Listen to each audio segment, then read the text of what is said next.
Hello guys, welcome to स्वाद हाताचा। आपली आजची रेसिपी आहे गोयच्याची भाजी। तर याला जंगली आलू असंही म्हटलं जातं, तसेच याला एअर पोटॅटो, गिट्टी अशा वेगवेगळ्या नावाने ओळखलं जातं। तर आम्ही याला गोयचा म्हणतो। हे अशा प्रकारे या वेलीवर याचे कंद आलेले असतात। ज्याप्रमाणे सुरण असतं त्याचप्रमाणे, परंतु सुरण हे जमिनीत येतं आणि हे असे वेलीवर येतात। तर सर्वात अगोदर आपण हे तोडून घेऊ, बघू शकता। तर अशा प्रकारे हे कंद तोडून घेतल्यानंतर आपण याची आता एक चटणी किंवा भाजी बनवणार आहोत। तुम्ही या कंदला काय म्हणतात कमेंट मध्ये नक्की कळवा, म्हणजे मलाही कळेल की याचा अजून कोणतं नाव आहे ते। तर चला रेसिपीला सुरुवात करूया। तुम्ही बघू शकता मी इथे गोयच्याचे कंद घेतलेले आहे। हे आता आपण स्वच्छ धुवून घेऊया व कुकर मध्ये शिजवून घ्यायचे आहेत।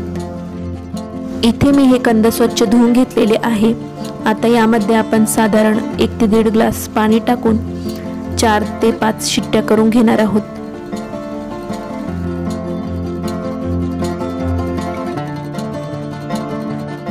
इथे मी कंद शिजवून आणि थोडे थंड करून घेतलेले आहेत। आता आपण याच्यावरची साल काढून घेऊया।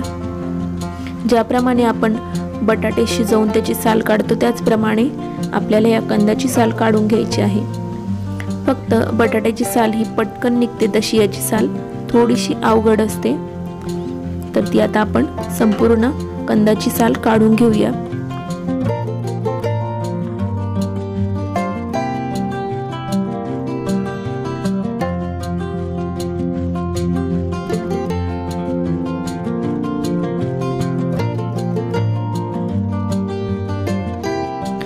मी इथे संपूर्ण कंदाची साल ही काढून घेतलेली आहे आणि अशा प्रकारे छोट्याशा किसणीवर मी अशी किसून घेणार आहे हा कंद।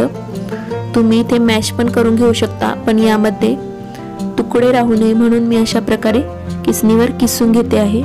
अशा प्रकारे आपण सर्व कंद किसून घेऊया।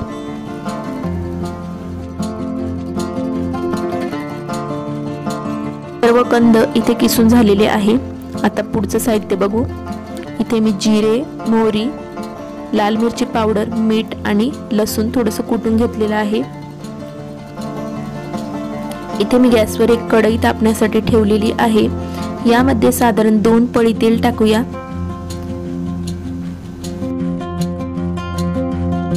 छान तापल्यानंतर यामध्ये साधारण अर्धा चम्मच मोहरी,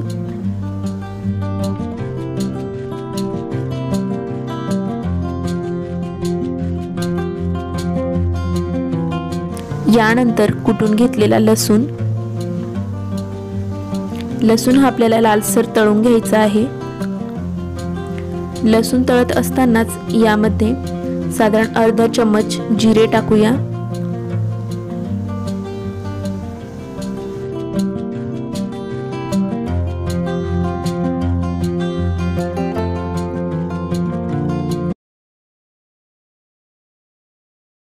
लसूण छान लालसर तळून झालेला आहे।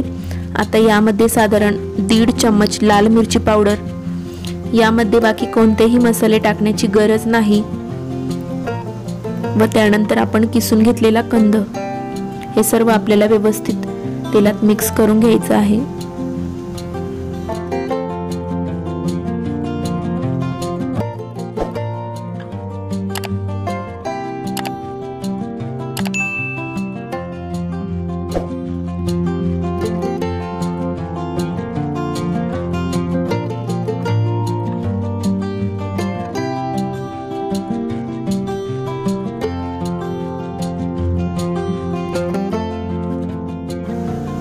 व स्वादानुसार मीठ टाकून झाल्यानंतर पुन्हा एकदा आपल्याला व्यवस्थित भाजी ही मिक्स करून घ्यायची आहे।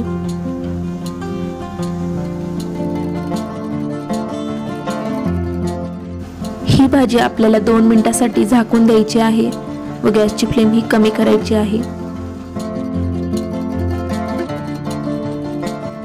तर 2 मिनिट झालेले आहेत आणि आपली भाजी ही शिजलेली आहे। आता यामध्ये आवडीनुसार कोथिंबीर टाकून भाजी पुन्हा एकदा मिक्स करून घेऊ व आपली भाजी ही रेडी आहे। ही तुम्ही चपातीसोबत भाकरीसोबत खाऊ शकतात आणि एकदम कमी साहित्यात ही भाजी तयार होते।